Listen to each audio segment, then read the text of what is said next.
بس اب تھوڑا لے لیا ہے تو پھر اب چھوڑ دیں بہت قریب آ جائے. چلو آ جاؤ آ جاؤ چلو آ جاؤ.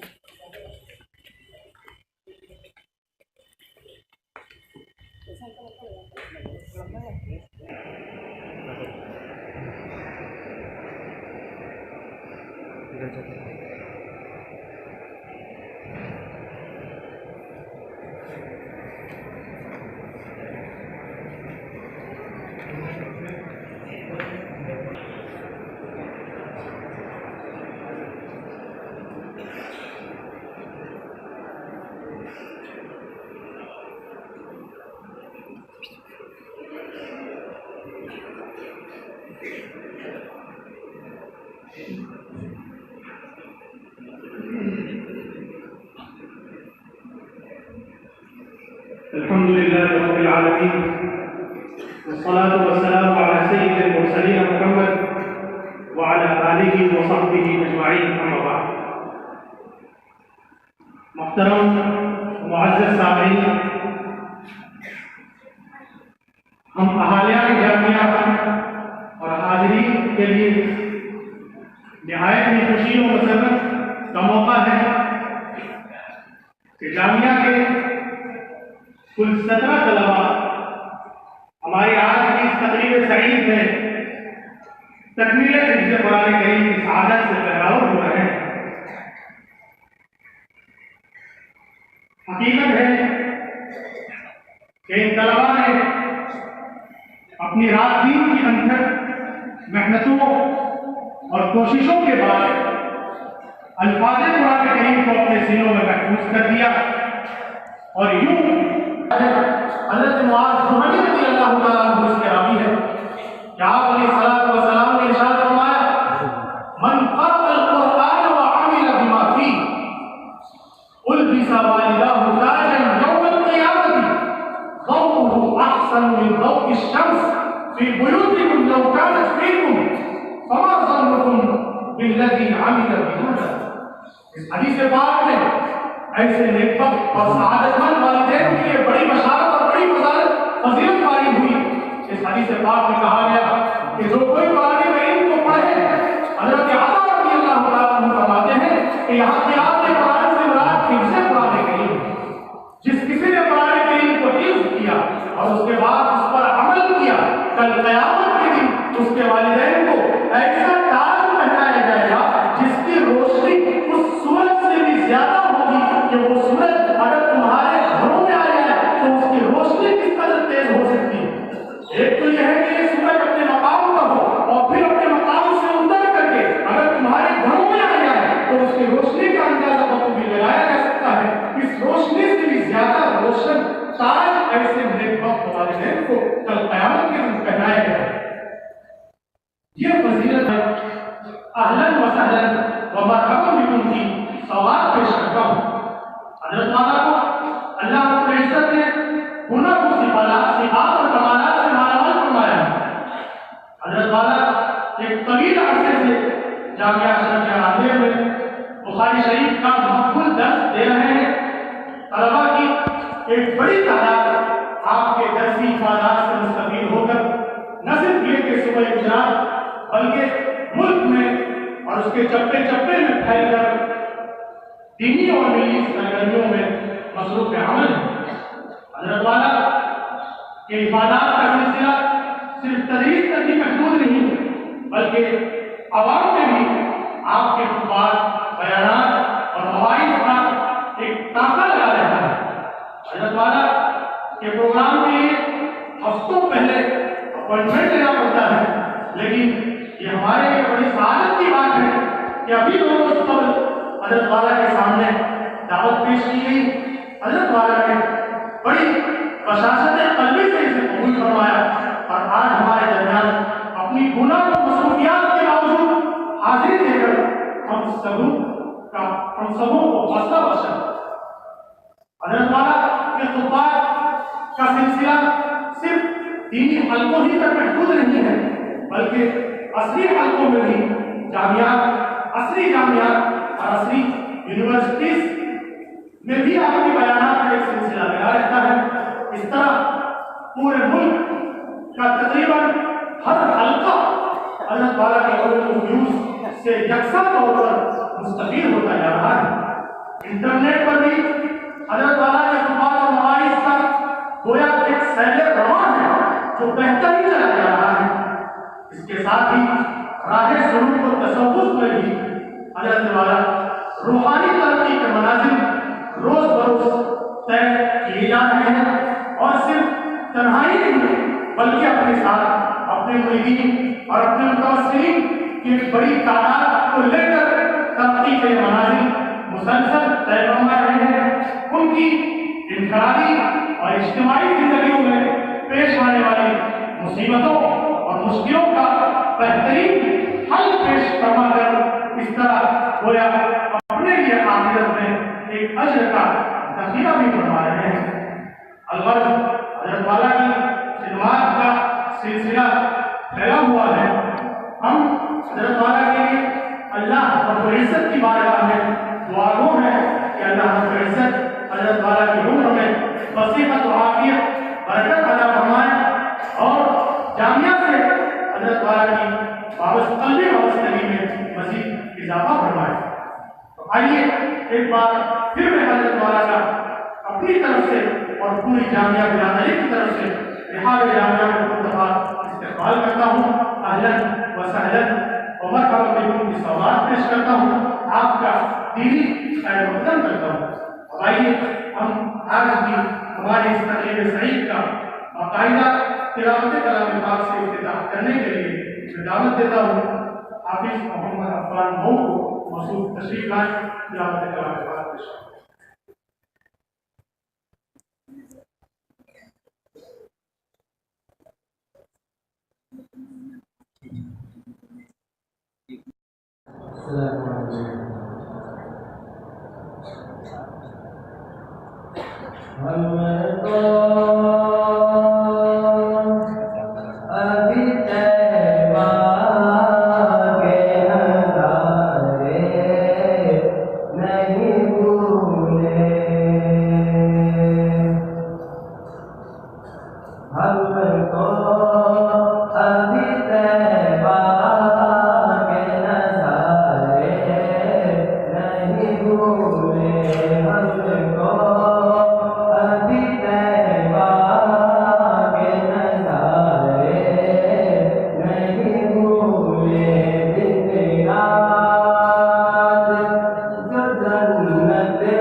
دو جہاں کے شہنشاہ کا پیارا پیارا ہے کلام،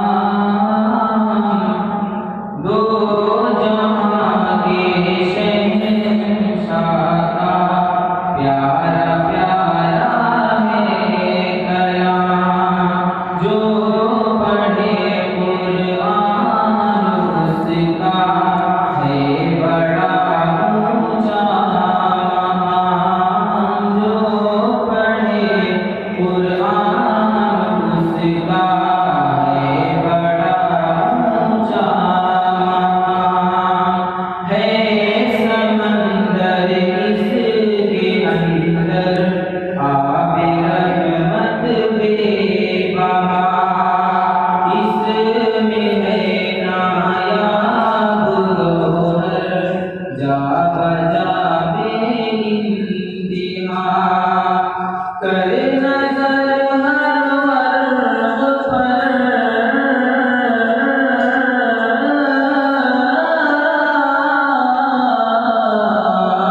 کر نظر ہر ورق پر موتی چمکتے ہیں تمام، دو جہاں کے شہنشاہ کا پیارا پیارا ہے کلام، جو پڑھے قرآن اس کا ہے بڑا اونچا مقام، جو بھی اس قرآن کا ایک حرف پڑھتا ہے جناب، بالیقین 10 نیکیوں کا اس کو ملتا ہے ثواب، بالیقین 10 نیکیوں کا اس کو ملتا ہے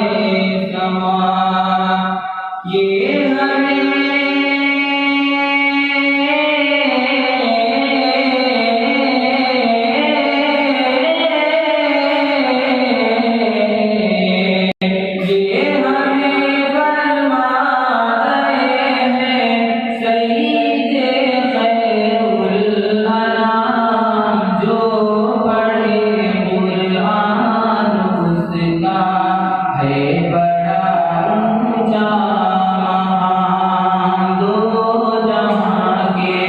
شہنشاہ کا پیارا پیارا ہے کلام، جن کے بچے اس جہاں میں حافظ قرآن ہیں، حافظ قرآن کے ماں باپ عالی شان ہیں، جن کے بچے اس جہاں میں حافظ قرآن ہیں، حافظ قرآن کے ماں باپ عالی شان ہیں، ان کی خاطر ہو رہا ہے شہنشاہی انتظام، ان کی خاطر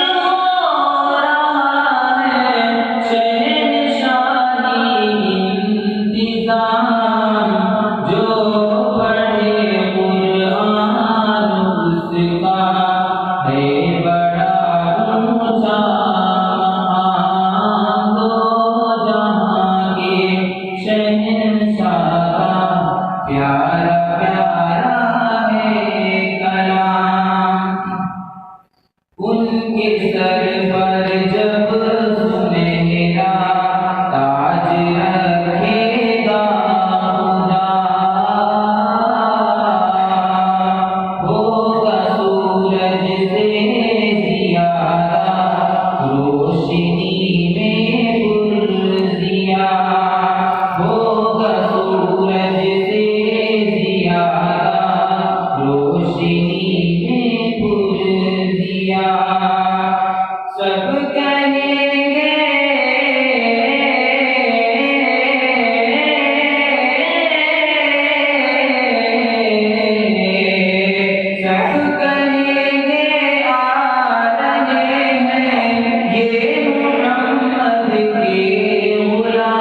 پیارا پیارا ہے کلام قاری قرآن یہ قرآن پڑھتے جائیں گے نور کی سب سیڑھیوں پہ خوب چڑھتے جائیں گے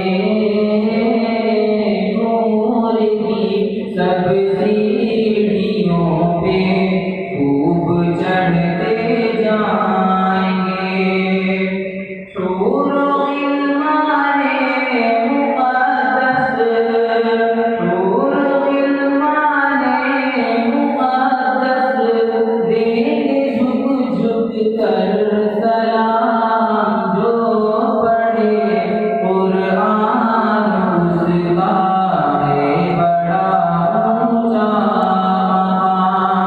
دو جہاں کے شہنشاہ کا پیارا پیارا ہے کلام جب کریں گے ختم قرآن فیصلہ ہوگا اٹل اس جگہ ان کو ملیں گے سونے چاندی کے محل اس جگہ ان کو ملیں گے سونے چاندی کے محل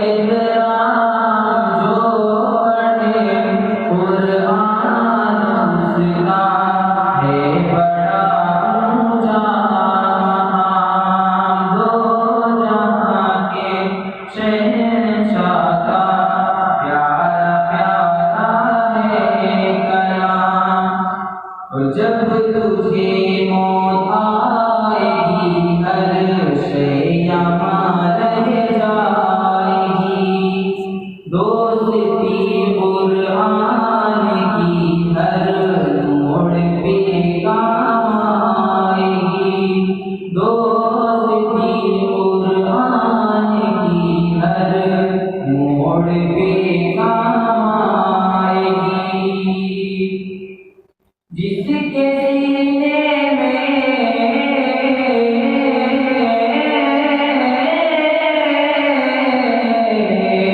جس کے سینے میں ہے قرآن اس پہ ہے دوزخ حرام جو پڑھے قرآن اس کا ہے بڑا اونچا مقام دو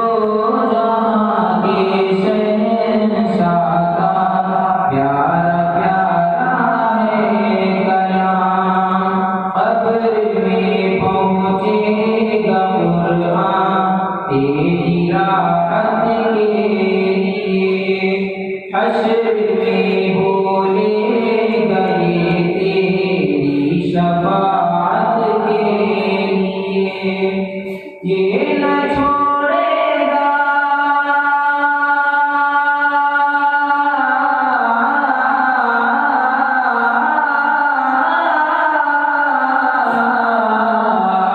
یہ نہ چھوڑے گا تجھے آئے گا ہر مشکل میں کام دو جہاں کے شہنشاہ کا پیارا پیارا ہے کلام جو پڑھے قرآن اس کا ہے بڑا اونچا مقام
الحمد لله وكفى وسلام على عباده الذين اصطفى أما بعد أعوذ بالله من الشيطان الرجيم بسم الله الرحمن الرحيم إنا نحن نزلنا الذكر وإنا له لحافظون صدق الله مولانا العظيم اللهم صل على سيدنا محمد وعلى آل سيدنا محمد وأصحابه وأزواجه وبارك وسلم.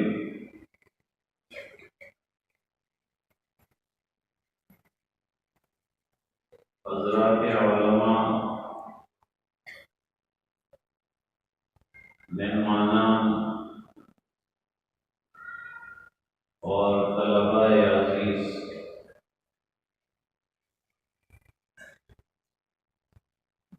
قرآن کریم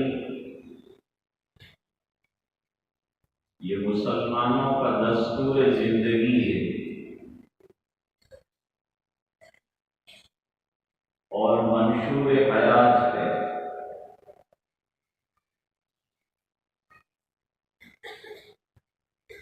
کوئی بھی قوم بغیر دستور کے نہ چل سکتی ہے نہ ترقی کر سکتی.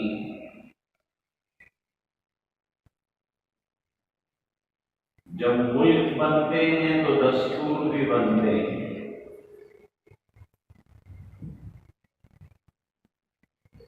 جب قومیں بنتی ہیں تو ان کے منشور بنتے ہیں.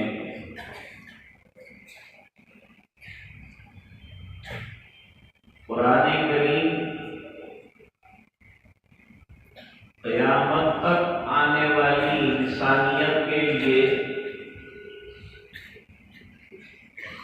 نبی کریم صلی اللہ علیہ وسلم کے واسطے سے بھیجا گیا ایک بہترین دستور ہے.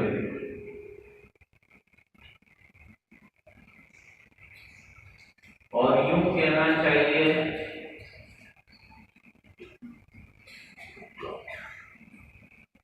کہ دنیائے انسانیت کے نام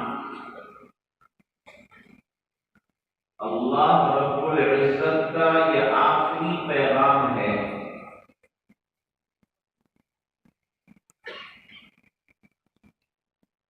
نوع انسان را پیام آخری عامل او رحمت للعالمین.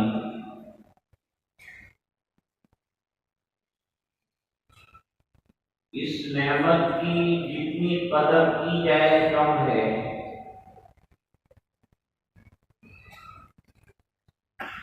اس کتاب سے جس طرح سے بھی نسبت جڑ جائے یہ انسان کو اونچا کر دیتی ہے.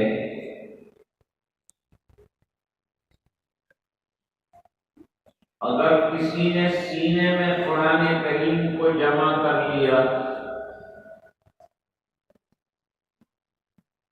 اس کا درجہ کتنا عالی شان ہو گیا دنیا میں بھی اور آخرت میں بھی.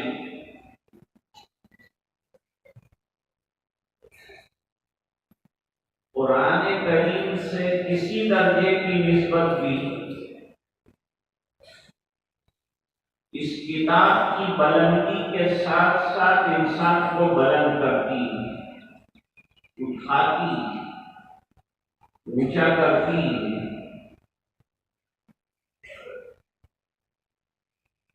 یہ نعمت ہے ہمارے پاس، لیکن افسوس کی بات یہ ہے کہ جس کے پاس نعمت ہوتی ہے وہ اس کی قدر نہیں کر سکتا۔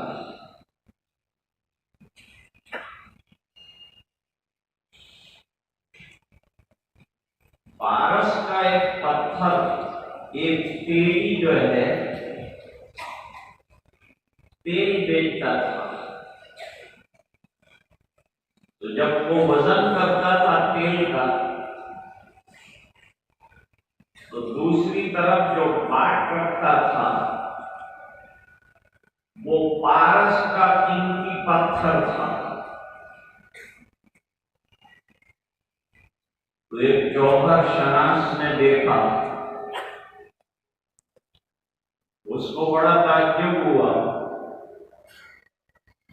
کہ کروڑوں روپے کا ہیرا پاس ہے لیکن تیل فروخت کر رہا ہے۔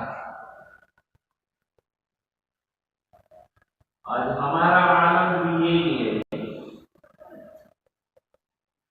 اللہ نے ہمیں اتنی بہترین کتاب عطا فرمائی ہے کہ اپنے تو مانتے ہی ہیں اس کتاب کو، لیکن جو اغیار ہیں وہ بھی اس کے قائل ہیں۔ گاندھی جی قرآن کریم کی تلاوت کرتے تھے،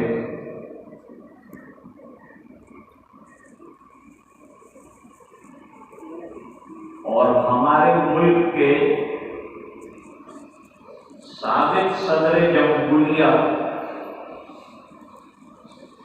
ڈاکٹر ابوالکلام صاحب بھی مدرسے میں داخل ہوئے تھے اور انہوں نے بھی قرآن کریم پڑھا تھا۔ ڈاکٹر راجندر پرساد جو تھے مدرسے میں قرآن شریف اور عربی کتابیں پڑھنے جاتے تھے، تو قرآن کریم بہت بڑی نعمت ہے۔ سرکار کے واسطے سے یہ کتاب ہم کو ملی، اگر یہ سینے پر ہمارے اتار دی جاتی تو ہمارا سینہ چور چور ہو جاتا، کیونکہ جب پہاڑ اس کو برداشت نہیں کر سکتے تو انسان کا کمزور دل اس کو کیسے برداشت کر سکتا تھا۔ ہمارے حضرت حکیم الاسلام رحمۃ اللہ علیہ فرماتے تھے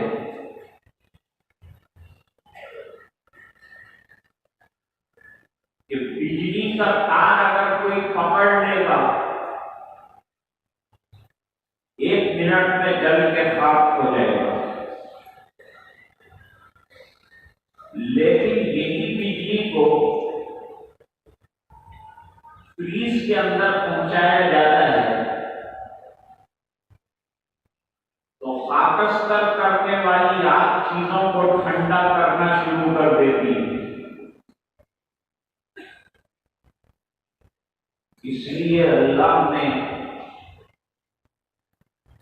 جناب رسول اللہ صلی اللہ علیہ وسلم کے قلب اطہر پر اس کتاب کو اتارا اور آپ کے واسطے سے امت کو دیا، تو امت سنبھالنے کے قابل ہوئی، برداشت کرنے کے قابل ہوئی۔ 6 سال کا بچہ بھی یاد کر لیتا ہے، 60 سال کا بوڑھا بھی یاد کر لیتا ہے۔ یہ کتاب ہی انقلابی ہے۔ لوگ یہ سمجھتے ہیں کہ اگر بچوں کو قرآن شریف پڑھا دیں گے تو یہ لوگ کھائیں گے کیا،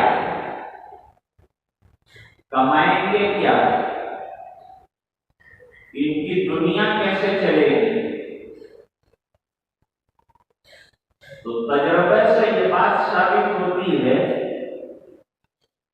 کہ آج تک دنیا میں کوئی حافظ قرآن بھوکا نہیں مرا ہے، بلکہ اللہ تعالیٰ نے اس کو گناگون قسم کی عزتوں سے نوازا ہے، اور یہ شرف جس کو حاصل ہوا، اللہ نے دنیا اور آخرت دونوں میں ان سے اونچا مرتبہ عطا فرمایا۔ آخرت کے مقامات پر تو ابھی حدیث بھی پیش کی تھی کہ اللہ تعالیٰ کیا عطا فرمائیں گے، اور جن والدین نے اپنے بچوں کو دنیا کی تعلیم سے صرف نظر کر کے علماء کے حوالے کیا، مدرسوں کے حوالے کیا، اور اساتذہ نے ان کے سینوں کو قرآن کریم سے منور کیا، ان ماں باپ کا درجہ بھی کتنا بڑھ جاتا ہے۔ آج یہ جلسہ قائم کیا ہے آپ نے، چاروں طرف جو ہے مسندیں لگائی، حفاظ قرآن کا خصوصی جو ہے اکرام کیا جا رہا ہے، تمام مجمع جو ہے وہ اس کا گواہ بنا ہوا ہے۔ قیامت کے دن، اس کو تیز کر دیں، قیامت کے دن اللہ تعالی ایسا ہی ایک بڑا مجمع جمع فرمائیں گے، اس کے حسن کا اور اس کے جمال کا کیا کہنا، اس کی رعنائی اور اس کی خوبصورتی کا کیا کہنا۔ ہم نے تو مجلس کو رونق دینے کے لیے 2 پلاسٹک کے پھول دانیاں رکھی، لیکن رب کائنات کے خزانے میں کیا کیا ہے وہ اللہ تعالیٰ اس دن رکھیں گے، اور اسٹیج کے اوپر انبیاء کرام کو بلایا جائے گا، اور اس کے بعد حافظ قرآن کے والدین کو یاد کیا جائے گا، نام سے پکارا جائے گا کہ فلان حافظ قرآن کے والدین اسٹیج پر آ جائیں۔ وہ اسٹیج پر آئیں گے، ان کی تاج پوشی کی جائے گی۔ دنیا میں ان کے والدین کو کسی نے مبارکباد بھی نہیں دی تھی، یوں بھی نہیں کہا تھا کہ بڑے مبارک ہو تم کہ تم نے اپنے بچے کے سینے کو اللہ کی کتاب کے لیے وقف کیا۔ بہت شاد اور نادر کوئی مبارکباد ماں باپ کو دے گا، اور خوشی کا منظر و ماحول ہوگا۔ اللہ تعالیٰ فرمائیں گے دنیا میں تو بے تاج رہا، لیکن آج تیرے بیٹے کی وجہ سے تم دونوں کو ہم تاجدار بناتے ہیں، تمہارے مرتبے کو ان تمام لوگوں کے سامنے ایسا اونچا کرتے ہیں کہ سامنے سے دیکھنے والا ہر آدمی یہ تمنا کر رہا ہے کہ کاش ہمارا بیٹا ہوتا اور ہم نے اسے حافظ بنایا ہوتا۔ وہ تمنا کریں گے۔ اتنا شاندار اکرام اور استقبال کوئی نہیں کر سکتا۔ سوال یہ ہوتا ہے کہ ماں باپ کی تاج پوشی جب دنیا میں کسی ملک کے سربراہ کی تاجپوشی ہوتی ہے تو پوری دنیا کے بڑے بڑے سربراہان جمع ہوتے ہیں اور جمع ہو کر یہ فنکشن کو پورے عالمی پیمانے پر ریلیز کیا جاتا ہے۔ لیکن یہ فنکشن جو اللہ کے دربار میں ہوگا، اس سے بڑا کوئی فنکشن نہیں ہو سکتا کہ ایک ہی اسٹیج پر تمام انبیاء کرام کا ہجوم اور جمع غفیر ہو۔ ظاہری بات ہے کہ بچہ چھوٹا سا ہوتا ہے، اس کو نہیں معلوم ہے کہ میرا مستقبل کیا ہوگا، مجھے کیا کرنا ہے،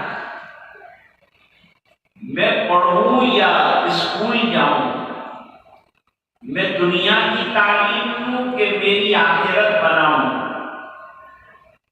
یہ شعور اس کو نہیں ہوتا۔